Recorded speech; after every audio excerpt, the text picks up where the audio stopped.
Miniature Market has thousands of board games at discounted prices. Click the direct link below to see all of those discounted games.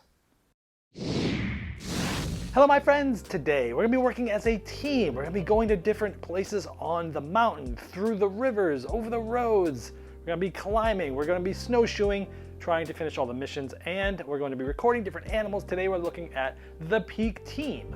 This is from designer Scott Almes.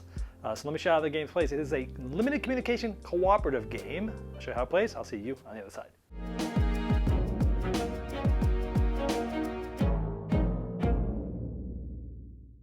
The Geek team is a limited cooperative game where you're trying to complete all different missions, like getting to Emerald Evergreen, or getting to Four Fogs, or getting to Majestic Meadows. There's going to be tons of missions that you're trying to get to, simply getting to these places on the map, and you're trying to get through them all before the game time runs out. Now, this is the 1 to 3 player side of the board, set up for 3 players. Now, you're going to be moving around all different areas trying to get to those different spots where the missions are. There's different ranger stations that you can start at, and you can see where the flags are, where the missions of where they need to get to, and they need to use different equipment types to get over these different types of obstacles to get their way to the mission.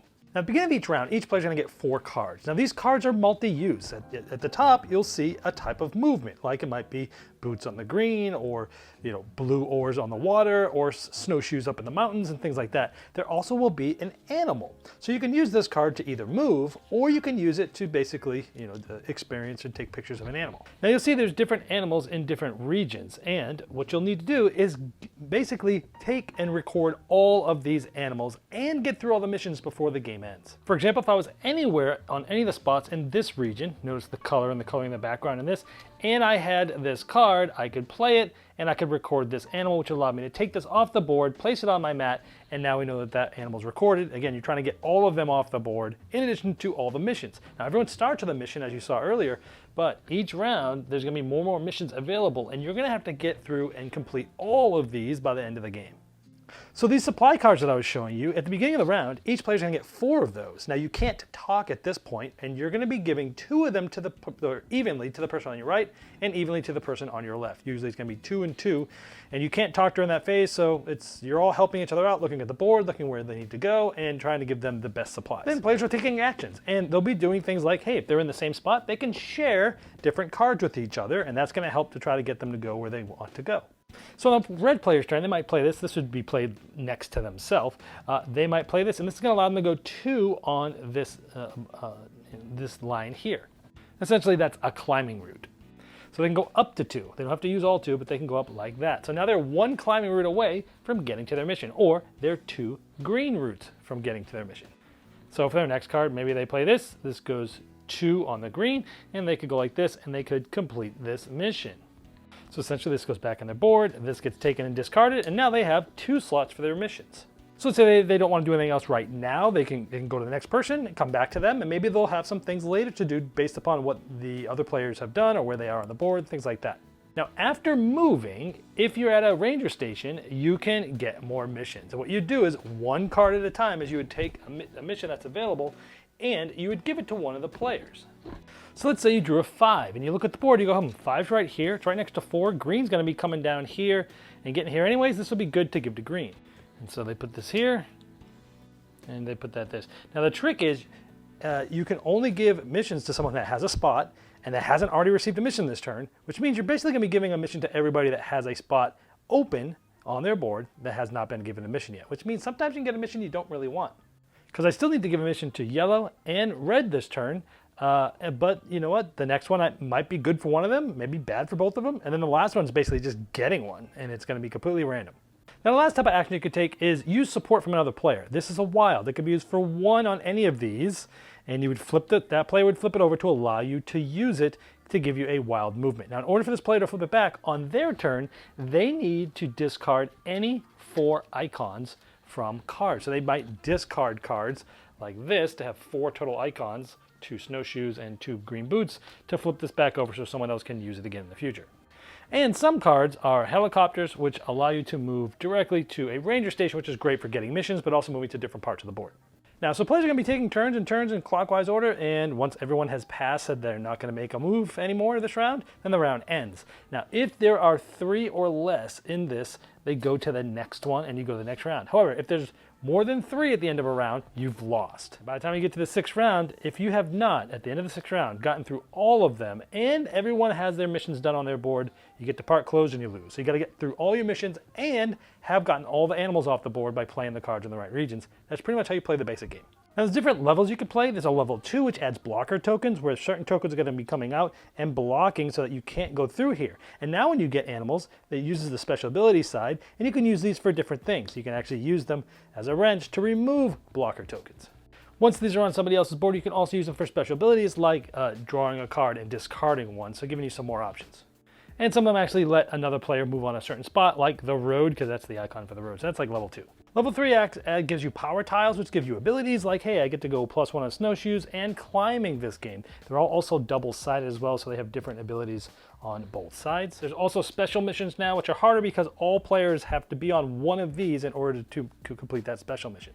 Level 4 actually allows you to do multiple special missions and get better points for the more of them that you do. Level 5 brings in weather events, which can affect you negatively, but also can affect you positively. Okay, up front, I generally like limited communication cooperative games. Scott Almes is a designer that I do like many of his designs, and so I was interested in this one. Let me tell you what I first liked about it. So the game has a very clean look, graphic design-wise, the map, the icons, just the look of the animals and such, just everything looks really, really clean and nice. It just looks nice on the table. The limited communication I do like about this game because there's certain phases where you can't say anything, like when you're getting the supply cards and you're handing them off. Makes sense. You can't say anything. You don't want people to be like, oh, well, I was giving you that. Make your plan, like at the end of the last round as you're trying to figure out things, and then when you get the cards, no one can talk. You're giving them out. It's interesting because you're like looking at these like, oh, I got to give these out evenly. Ooh, this one would be good for that person, but that one might be near that animal, so maybe they want that one, but then that player needs the type of movement that's on that card, so which one is worth more right now? You obviously don't know what the other players are giving the player that you're giving cards to, but you can see what they need. So you're trying best you can to set your players up, your friends up next to you. And it works well. And then also when some people are giving the missions, you cannot talk as well. I'm not sure if I mentioned that in the overview, but when you're passing out the missions and when you're looking at the missions one card at a time, you cannot say anything until you've given them out. So that kind of like stops the quarterbacking that happens sometimes in open cooperative games where there's one person can kind of tell everyone what to do. Here it kind of stops that because some of the major decisions are done without talking. And so, yeah, that works out really well. I love the multi-use cards. Sometimes you're using it to move, sometimes you're using it for the animal, and you're trying to decide which one to use. Later in the game, it gets, well, some parts will be more tense, but other parts will not, because sometimes you'll need an animal card for sure, and that's going to be really important because that one's not done yet. Maybe it's the only animal. Where later in the game, if you have animals that are already gone, well, then you don't have to worry about it too much. But throughout the game, you are using the multi-use cards for different reasons, and I think it works really well to have that sort of in that one streamlined thing. You use it for this or this. I like that you must get all the animals and all the missions, and that gets tough too because, hey, when you're in an area, it gets hard to move around. It really is. There's not many of those helicopter cards. If you get way up high, in some of those mountains where the ranger station is up there, if you got a mission out there, you better try to also get some of those animals done because it's harder to get way up there, right? And things like that. I like that the game does have different levels of difficulty that you start off. And by the way, the game is hard off the bat. Level 1 is hard. You will lose the first handful of times you play this game on the beginning mode by itself anyways because it's hard. But they do add difficulty if you do get better at the game, which I like. Now, there are certain parts of the difficulty I didn't like as much. I'll talk about that a little bit more in just a moment. I also like that other players can help you out by, using their wild token. So, hey, I need to go here. Can someone flip their wild token? Sure, you can go there. I'll flip it. Someone has to do it for you. You can't do it for yourself. Another sort of thing of where quarterbacking isn't a big thing in this game. But then you can spend 4 icons on on cards to flip that wild token back over. You're not going to do that too often because cards are a premium in this game. Like you're getting 4 each round, and you're going to be wanting to use those to do things, but there might be times where you might need like, hey, you know what? I can't really use these right now anyways. Maybe I can pass them to somebody if we get in the same spot, or maybe I can just use them to get someone one movement that we need. I like the flexibility of the timing of actions. So like you might take a handful of actions, do this, do that, move here, record the animal, and then stop. Because you're like, oh, you're going to come this way and stop on my spot. Then when it comes back around to me again, we can trade and share things and stuff like that. I like that you have the flexibility of taking actions and then letting someone else go. They take some actions. Maybe you just take one action just to see what other players are going to do, because you can't say exactly what's in your hand. You could say, hey, I can probably record that animal, or hey, I can move up in that area, but you can't say exactly what you have, right? So sometimes you're only doing a little bit at a time to kind of see and feel out what other players are doing and stuff like that.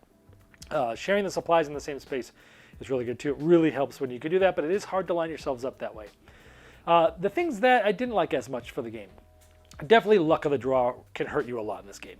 Especially, when you take the missions, it says you take one card and then without talking, you give it to someone. And you have to keep doing this until everyone has gotten a card that had a spot and no one can get more than one card, which means the last mission card that's getting taken is completely random. And towards the end of the game, you might be down at the bottom of the mountain. Maybe nobody has any helicopter cards left, and you got given a mission way up the top. There's no way you're going to get there. So the luck of the draw can really hurt as well. Same with the supply cards. Look, it's mitigated a little bit because, hey, you're getting cards from two different players. And so, people are trying to give you what you need. So, there's a little mitigation in that way. But it's essentially a card game. So there is a lot of luck there that can help you or hurt you. The game can be a little swingy in that regard. In other words, you could win or lose based a little bit on luck more than strategy at sometimes.